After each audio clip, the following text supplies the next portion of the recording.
Hi, everyone, and welcome to the Neil Haley Show. And wow, I'm just amazed finally that I can talk about issues that are not always education issues. And it's something that makes me really, really excited. Thanks to Bethel Park, BPTV, and then the Pittsburgh area. And now with the international syndication television and radio, we're able to do a dual broadcast, and I can talk about issues that are not just education. I can talk political issues, could talk sports, and all these different things. So I'm so excited. Welcome to the program, Walter Brash. Thanks, Walter, for calling. You have a book on fracking. How are you? I'm doing fantastic. Thank you, Neil. Oh, I mean, when I saw you send this press release out, I said, I have to have you on because what I'm hearing from so many people, fracking's safe, go ahead and do it, it's safe, it's going to help our economy. But through this book, you've done research that kind of says that's not true at all times, right?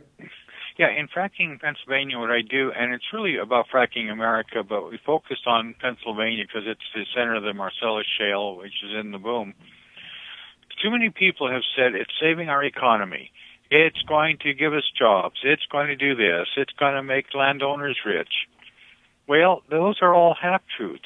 What isn't being told is a couple things. One is that Governor Corbett in Pennsylvania has said it's going to bring in 200,000 more jobs. Wow, Well, yeah. the best that they could figure out is maybe 30,000 jobs, and most of those are coming in from people from other states who are moving into Pennsylvania just for the work, and then they're moving on to other jobs. Often Texas and Oklahoma and New Mexico people are coming, but their taxes are going back to their home states. And the way they figured the Wow. 200,000 is anybody that was impacted by gas, for instance, a waitress in a restaurant, they may get more work, so therefore more jobs. I figured that also had to include all the prostitutes that showed up at the man camps. I mean, when they're talking about this, a lot of times they promise certain things just to say it's going to help the economy. And what have you seen? Who's making the money right now? Right now, the oil companies. Now, it takes a lot of money to drill for the oil, but and because they over drilled and left a glut of gas, the gas prices have come down, but it's going back up because they're starting to export it and trying to get liquid natural gas into the Asian markets. But who's benefiting? Certainly, the homeowner is not benefiting a whole lot out of it. The landowners, they tend to be the larger landowners, so the people that have a lot of land that are leasing it to the oil and gas companies tend to get more benefit from it than the person with a quarter-acre lot or a one-acre lot. And these are just temporary because they keep getting promised this and this and this. But the reality is, after about 90 days, the production of oil and gas falls off. And within 3 years, there's not much left that's economic to drill. So the landowners that have basically allowed their land to be used and their ground that cannot produce crops for 3, 5, 10 years. Oh, Uh, wow. Yeah. we're getting this problem with that. We're sacrificing some of our agriculture in order to get gas revenue. And they're finding out that the money that they got the first year really is not the same as they getting the second and third year. And let's talk about the smaller homes. What are they making by allowing them to frack on their land? What do they make? Very little. There's a minimum of 12.5% royalties for the gas, but that assumes that they have a well on the land. Nearby will be the large well pads. They're Right. sacrificing their peace of mind because of the noise to create the wells are it's very, very noisy. You've got compressor stations that are every few miles. You've got roads that are going to bisect land. You're going to get a couple hundred trucks per well site a day coming in and out. These are not just your average pickups. These are semis coming in and out. You've got deforestation, destroying the ecology, the balance of nature. Right. You've got health problems that have been documented. And finally, the Pennsylvania Department of Environmental Protection, which really seems to be a misnomer because they've certainly been more pro-industry friendly than regulatory, finally acknowledged there were over 240 specific incidents of gas drilling impacting local water supplies and wells. And that's what we know of. We've got on file more than the DEP has, and their incidents are a little bit not accurate either, because they consider an incident anything, like if it impacts 10 wells, that's still one incident. So the number of wells is far greater than 240. Let's jump back to the environmental part later, but let's first of all look at the money is very little, and then look at health concerns for the people in the house. What have we heard so far from them? They lease their land, and any health concerns, especially when we see the spin on the other side. Everything is fine. It is safe. Go ahead and do this. So more oil companies can come in and say, "Hey, I want to lease this land." So tell us. What's happening is that you're right about that. The companies say that there are no health problems, but there are health problems. They've been documented. Now in Pennsylvania, as in many states, people do not know what's going into the drilling fluids because that's protected as corporate trade secrets under law. So what happened is doctors that might even suspect that a person living, let's say, 500 yards from a well might have a health problem related to that well and air pollution had to figure that out to begin with. Now, if they did figure it out, then they had to go to the gas companies and sign a non-disclosure statement saying that in exchange for us finding out what all these drugs are and all these toxic chemicals are that you have shoved into the earth, we won't tell anybody, not the patient, not other specialists, not the public health departments. And this particular gag order is really outrageous that we are not told, the public is not told what is going into the fluids. Now, the industry says, well, only less than 0.5% of all the fluids are toxic. That is true because they have to use about 5 to 10 million gallons of water, which tend to be more or less pure.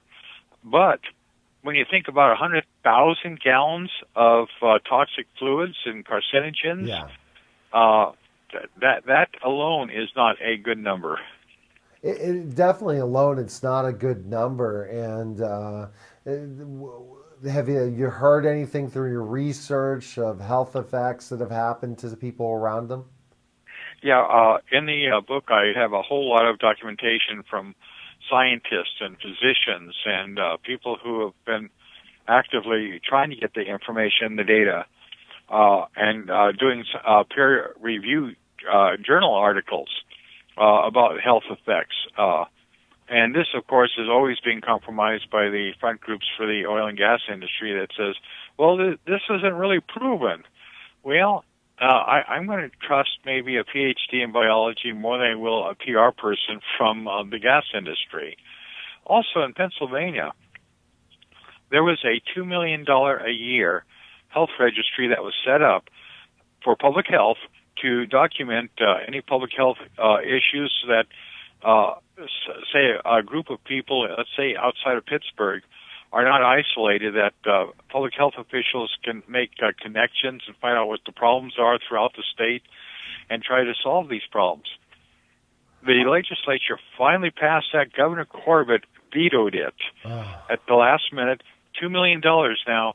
This is also reasons that we have doubts about if they're really serious about protecting the public health, because this is the same governor that extended a $1.65 billion tax credit to a foreign drilling company in the Pittsburgh area as a tax credit.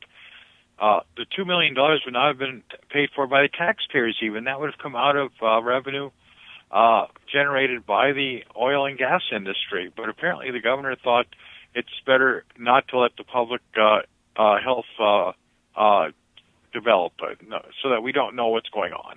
So they're basically hiding really what's happening just so the oil companies can keep making money. Here's one other question before we're going to close to taking a break. Thinking about the effects that are happening with this in different circumstances, once they frack and all of it's pretty much taken out of the ground, what do you think is going to happen to the environment and the area once it's all done? 20 years, you think? How long will it take to... Well, a couple things, and we have experience here with the coal industry that kept saying, we're going to dig under the ground, then when we run out of that, we're going to strip the ground, and everything's going to be restored just the way it was before, and we know that was wrong. Same thing with this fracking industry.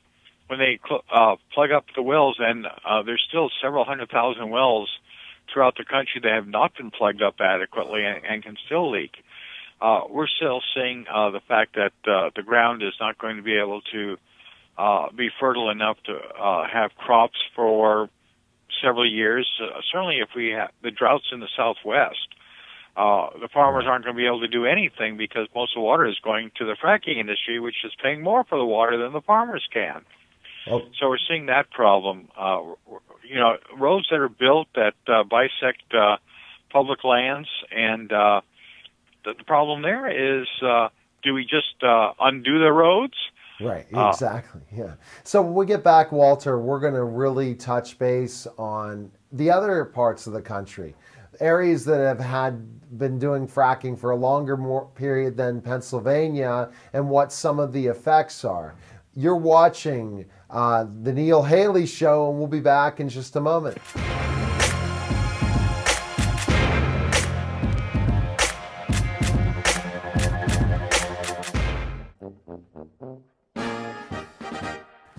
Everyone is welcome to Bethel Park Volunteer Fire Company's first annual Oktoberfest and Monte Carlo night. It'll be held on Saturday, October 18th at the Bethel Park Community Center. Festivities include a live DJ, 50-50 raffle, and much more.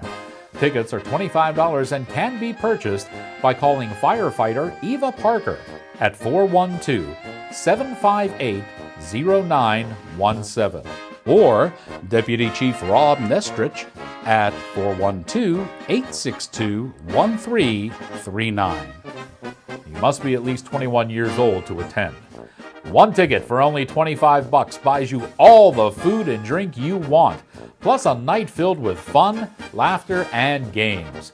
We'll see you at the first annual Oktoberfest and Monte Carlo night at the Bethel Park Community Center, 5151 Park Avenue on October the 18th. All proceeds benefit the Bethel Park Volunteer Fire Department. Special thanks to our sponsors, Pasta 2, Virgili Beer, Pepsi, Lowe's, Bethel Park Printing, and Kogo's. See you Saturday, October 18th.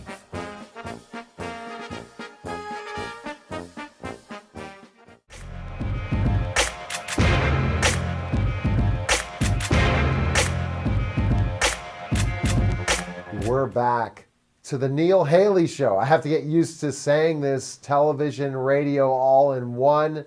Fantastic conversation we're having with Walter Brash, author of Fracking Pennsylvania, and we're learning really about some of the areas that people, the talking points of the oil companies and people making money on this. It's safe, it's not going to hurt the environment.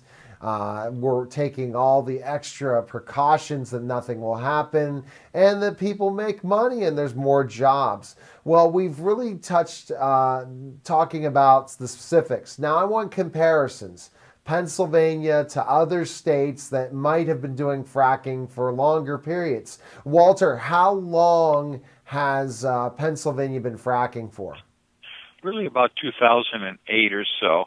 It's really a new process. The industry says we've been fracking since the late 40s. It's more than 60 years. It's really safe. Well, that's one of those half-truths. Yes, technically we have been fracking since the late 40s, but that's called vertical fracking. It's a whole different process. This is horizontal fracking. It requires more water. Vertical requires maybe 50, 60, 70,000 gallons of water. This requires up to 21 million gallons of water per well, depending upon the geology. Sometimes it's 3 or 4 million, but it's always at least about that.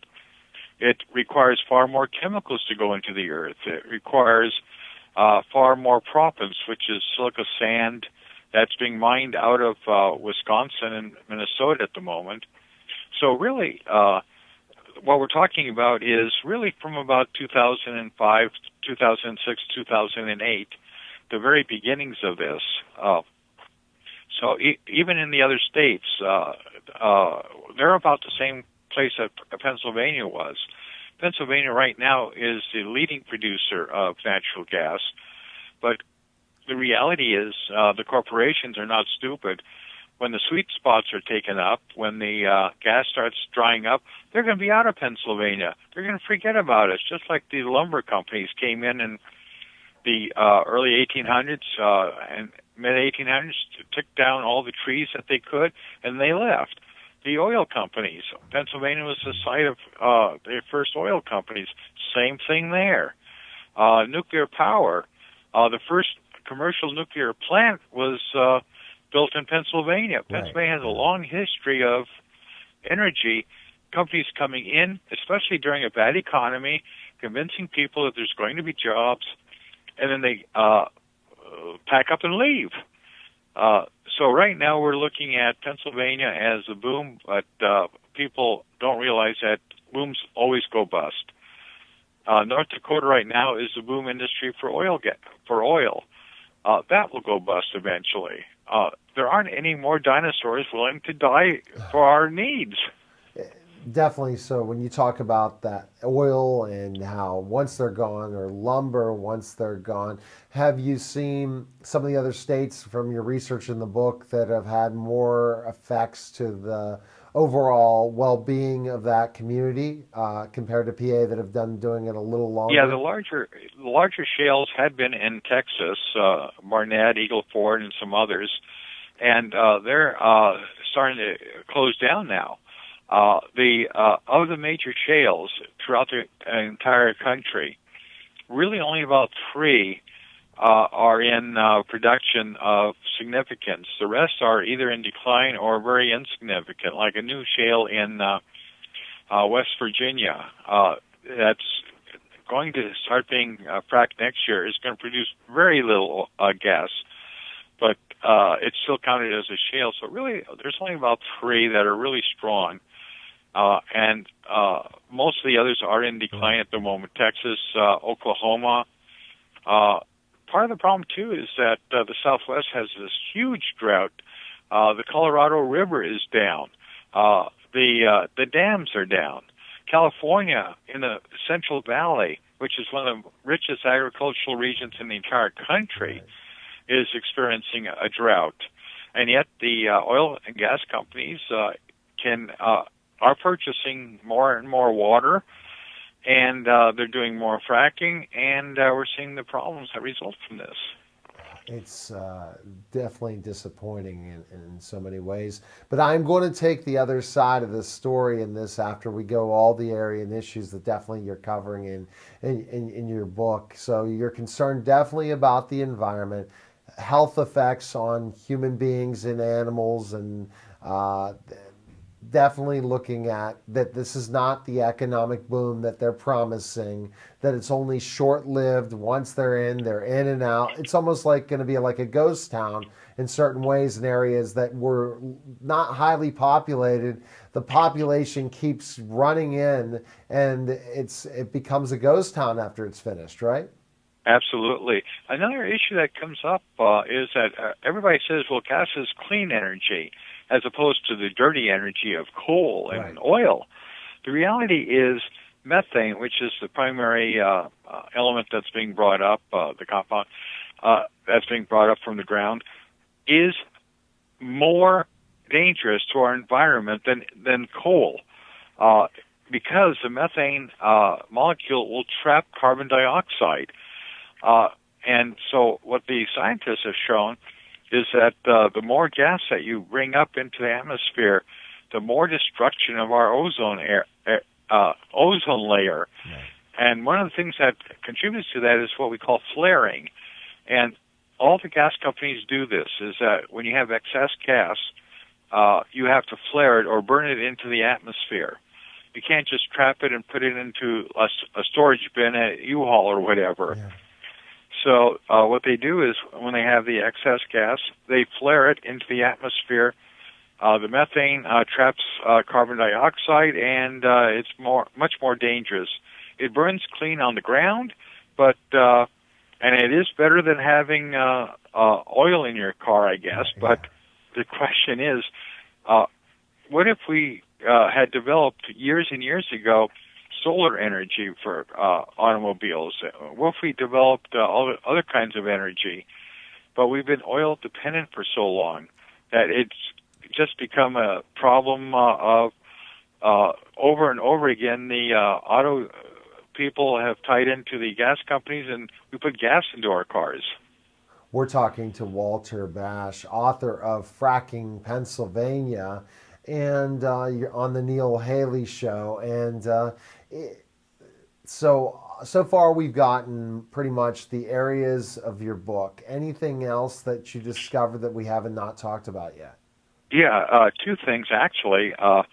The impact upon people who don't live near wells. Now, about 15 million people live within 1 mile of an active well pad. Right. Okay. But if you don't, you have exposure also, because coming out of, say, the Bakken Shale out of North Dakota, there's a huge number of trains that come right down Middle America to the ports of the Atlantic coast, Philadelphia especially, and the Gulf Coast. In the past year, we have had more oil spills than the previous 40 years from the trains.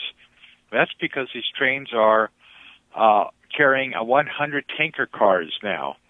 And the tanker cars are what we call DOT 111s, Department of Transportation 111s. They're no longer being manufactured because the department says that they are not suitable for carrying oil, that they have a number of weaknesses. We've seen explosions. We've seen deaths. One town lost 47 people when a train exploded. And we're seeing that problem. We're seeing oil spills and gas spills. You can't go a day without hearing about a gas explosion somewhere in the country. So that alone is a problem. About half of all the pipes are at least 50 years old. They're corroded because why spend money to upgrade pipes if you don't have to? That takes away the bottom line. To make money. That's pretty much the bottom line. And this is the oil companies continue to make more money than they've already made in different ways. And looking at, is there one more area that you cover in your book? Well, for instance, the Empire Builder is a train that comes out of Chicago going toward the upper West Coast, Oregon and Washington. At one time, passenger trains always had priority on tracks over freight trains. Right. It's been reversed now. And that Empire Builder is often running several hours late because they're being put on side tracks to allow the freight trains carrying the oil to pass, because that's how important the gas and the oil is. I also talked in the book an awful lot about the protest movement, which is having to deal with social media, which is dealing with music and theater and stage-ins. The gas companies spend an awful lot of money on advertising and promotion. There's no way to counter that. It's like the old days when the tobacco companies were spending billions on advertising and telling us how wonderful tobacco was. So we talk about the anti-fracking movement and what they've been doing in order to develop even a public awareness campaign, because certainly I've noticed with the establishment media, and I've been in the establishment media for so long, so I'm part of it, yes. That the establishment media have not done a good job of informing the public about the problems. Again, who knows what the reasons are and things like that. Walter, where can we purchase your book and learn more about you? Oh, fantastic. Fracking Pennsylvania, you can get it through Amazon or Barnes & Noble, or the publisher's website, which is Greeley, Greeley, and Stone, Stone, greeleyandstone.com. I know there's a discount on it at the moment. So Amazon, Barnes & Noble, your independent bookstore, if they don't have it, they can get it. Also, what would you say to the people that are putting all this propaganda out and say, well, why are you doing this, Walter? We don't believe you, and we're going to continue this fight. What would you say for the people on your side and also the people on the other side? Like 1 minute to answer that question. Okay. The people on the other side, all they have to do is, I don't care whether they believe me or not. The book is fully documented with over 1,500 attributions. So if they don't want to believe me, that's fine with me. They can believe whatever they want to. But I believe that at least the word should be out there, that they have the opportunity to read it and discuss it. And so, like I said, the book is fully documented. It's not just things that I just made up on a weekend because I didn't have anything better to do. Definitely. Well, Walter, thanks for calling, and best of luck to you. Thanks again. And thank you very much. All right, take care. Okay, bye-bye. You're watching The Neil Haley Show, and we'll be back in just a moment.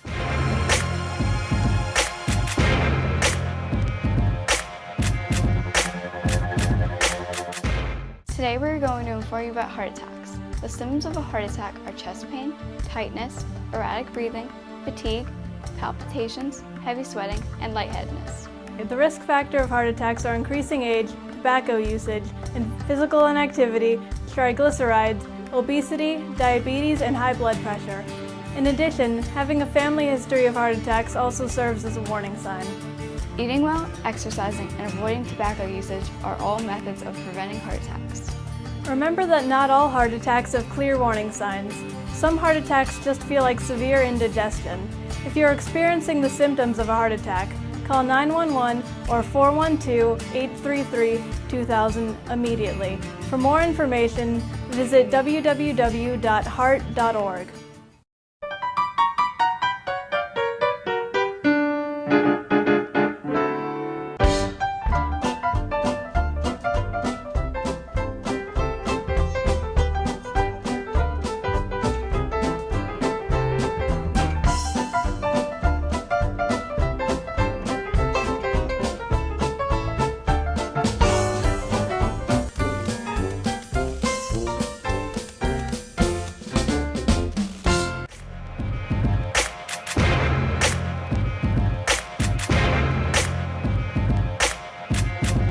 We're back to the Neil Haley Show.